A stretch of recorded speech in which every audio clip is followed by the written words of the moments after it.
Hello and welcome to the Temple of Tomes with your host, Indie Comics Jones. Today is February 11th, 2021, and this is episode 199.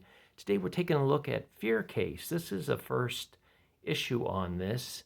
It's published by Dark Horse, and Matt Kind, I don't know how to say his last name, and Tyler and Hillary Jenkins did the art on this. Kind is usually a pretty reliable writer. However, on this one, it is a not recommend. In fact, it's a mystery, a murder mystery wrapped in an ancient relic of some kind that causes people to die. It's cursed. And the real mystery, though, is how this got published because to me, the writing is substandard. It's got the editorial is done very poorly. There's a lot of errors in it, and the art is below par in my estimation. And we'll see what you have to say as we take a look at this. Let's go ahead first, and we already kind of went through who worked on this. Matt Kint. The art was Tyler Jenkins. The colors were Hillary Jenkins. The cover was Tyler Jenkins as well, and we get a look at issue number 2 here with these muscle car, maybe a 68 Mustang fastback.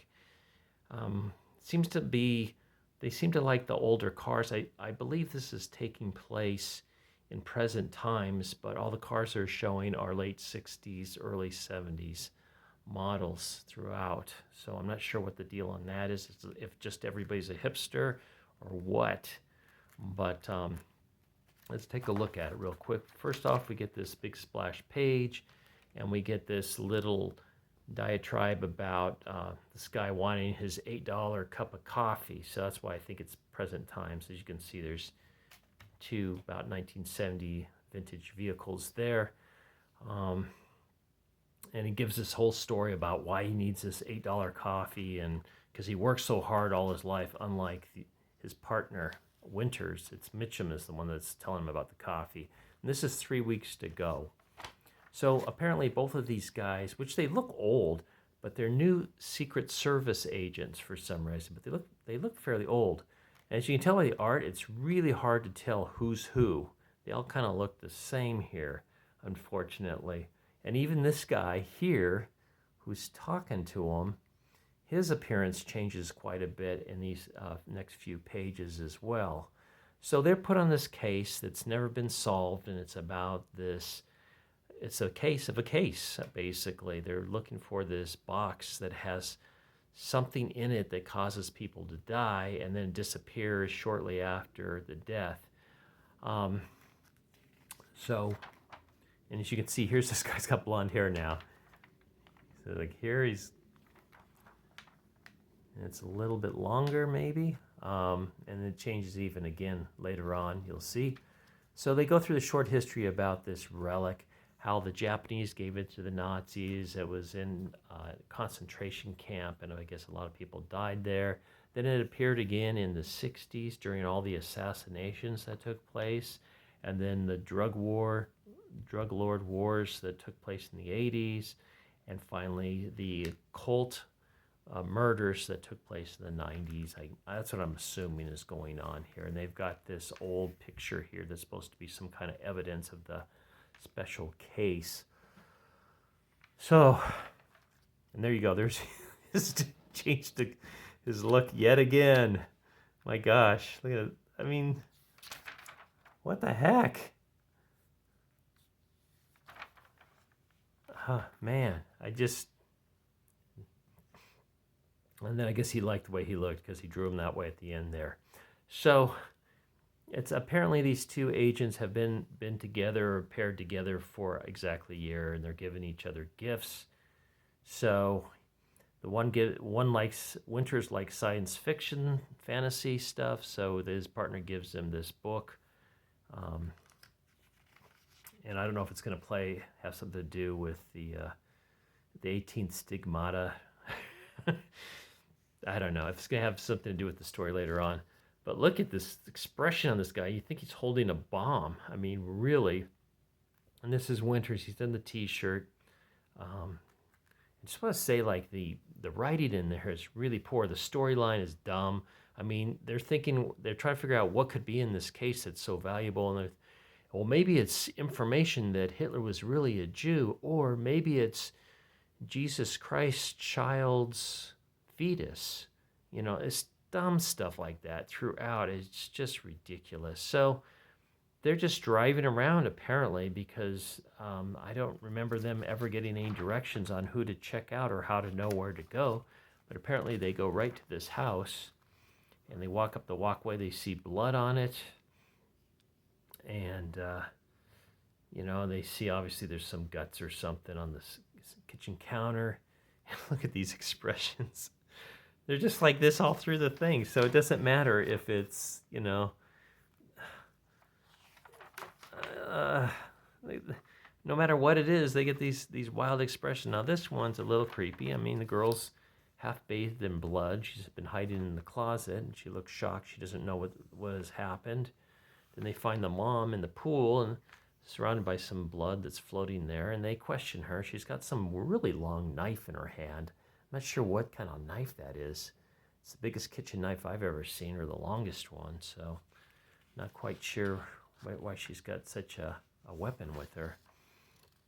So they question her. She tells a story of an ex-boyfriend that comes and delivers this package, and apparently they had a big falling out, and I guess they're not on good terms, and he tells her, do not open the case that's inside this bag. Give it to someone you hate within 3 days. If you don't, then this case will go to someone that you love the most. And so, of course, she opens up the bag to see what's in it, and she gets this weird vibe of all this sense from this case that something's weird with it, and kind of freaking her out.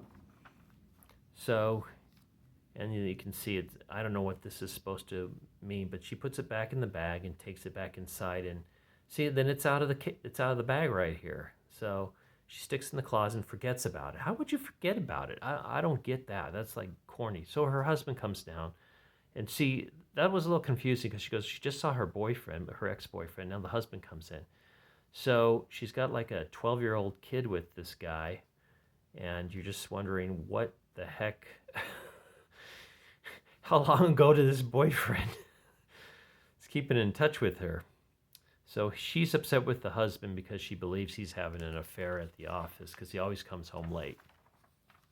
So at night she has these dreams of her killing him, and she says, really weird because I'm always...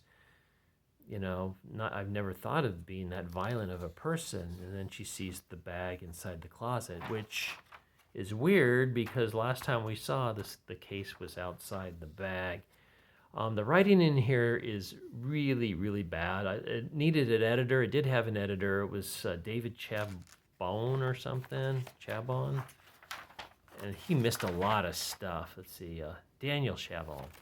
Yeah, there was a lot of, I don't know if they're going for upspeak on it, but there's a lot of question marks on statements that aren't questions. And unless they were trying to talk like this, where it's not really a question, but they're just showing upspeak, and that was the way they showed their upspeak. Yeah, I don't know what's going on with Matt Kent on this one. And, he opened up the coffee scene. That's kind of like an SJW trope with Marvel.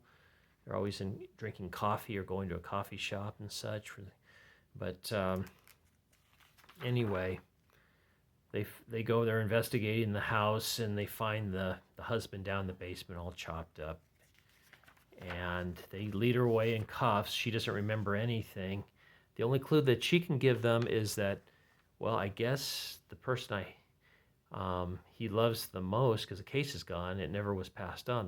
The person he loves the most is his mistress, and they have no idea who the mistress is. So that's where it ends. Is to be continued. I'm going to go to one more issue because I'm curious to see if they make it any better, if they clear up the art in it, if they just get the dialogue correct.